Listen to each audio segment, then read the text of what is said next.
watching Up Close and Personal with Kristine Sa on VHN TV, and I am Kristine saying welcome back to our show, today with fashion and costume designer Bao Tranchi.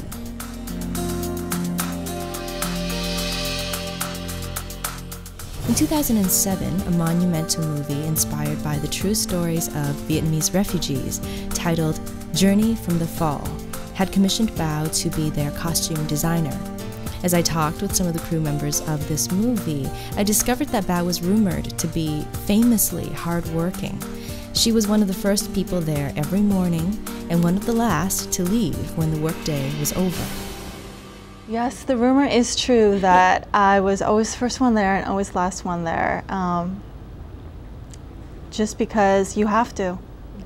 You know, are given a job, and you have a really, I had a really strong vision for it, and the only way to get it done was to do this, this, and this. And I don't believe in doing anything half-ass. I wouldn't take on anything that I'm going to do half-ass, because it's my name, and to me, like that means so much to me. I don't understand it when people choose to do something and they do it just for a paycheck, or just do it just to, like, it's okay or it's good enough. Like, why? Why even do it? Give it to someone else who will do something amazing with it. You know what I mean? Like, we're given one chance in this world to, like, really make an impression each and every time we do something. And for someone just to do something,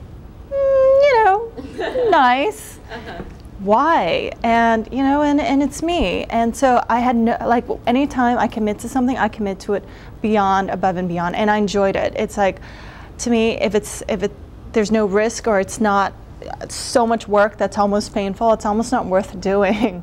So. Cái cảm tưởng của bác khi thấy con mình làm việc cực khổ vậy đó, thì thường cái nghề của Bảo đó, lại là những nghề thức khuya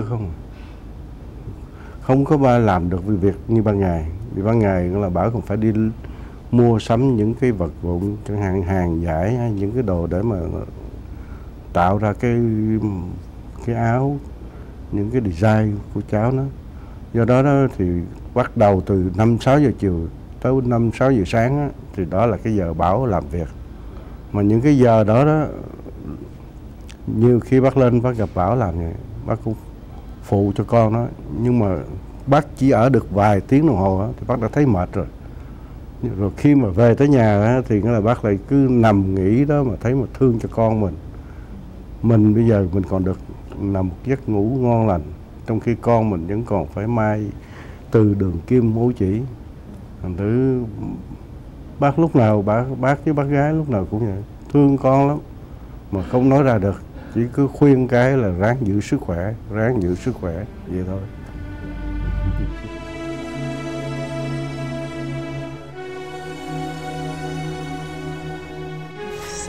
Many hardships. Imagine prepping a movie that is not supposed to be made in that country, so it wasn't very, the topic of what it is and stuff. But I had to prep in Vietnam. Like, me and Ham talked about, Ham Tran, the director, and one thing is we both knew we believed in authenticity. And so the whole thing was, I wanted the fabrics of back there. I wanted, and I'd gone back there the summers before doing, making my clothes and stuff. So I knew my tailors over there, and I knew what they had.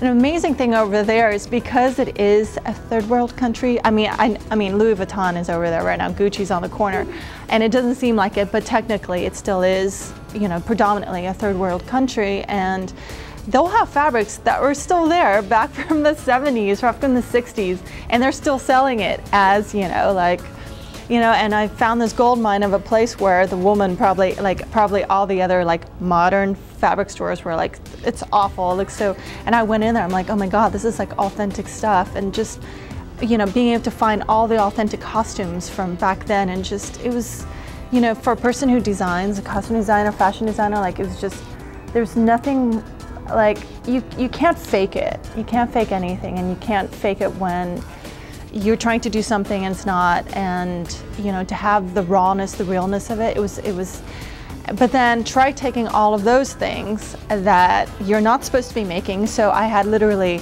half a ton, it was over 1,000 pounds of costumes, over to Thailand on a tourist visa.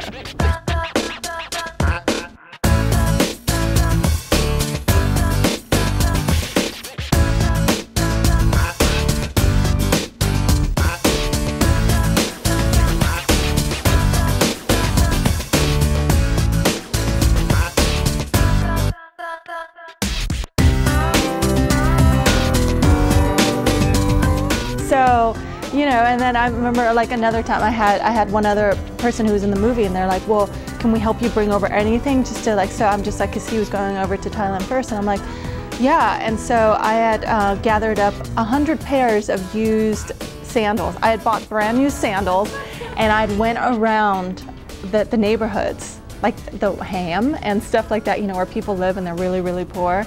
And I said, I'll give you a new pair of sandals for your old ones. And they were like, and the word just went around like crazy. They're like, wow, there's this crazy girl from America and she wants her old sandals. And not only that, for some of them, I was just like, okay, I'll give you 5,000 dong and the sandals, you know what I mean? It was like really good. And I did that with like rice paddy hats too, because it was aged and it was beautiful. Like, get the real stuff, you know, instead of like sitting there. And I was known as like the crazy girl who was buying like their used stuff. And so, I packed up a suitcase of 100 pairs of used sandals for this crew person to bring over to Thailand. They're like, this is awkward, Bao. I'm like, but it's for the movie.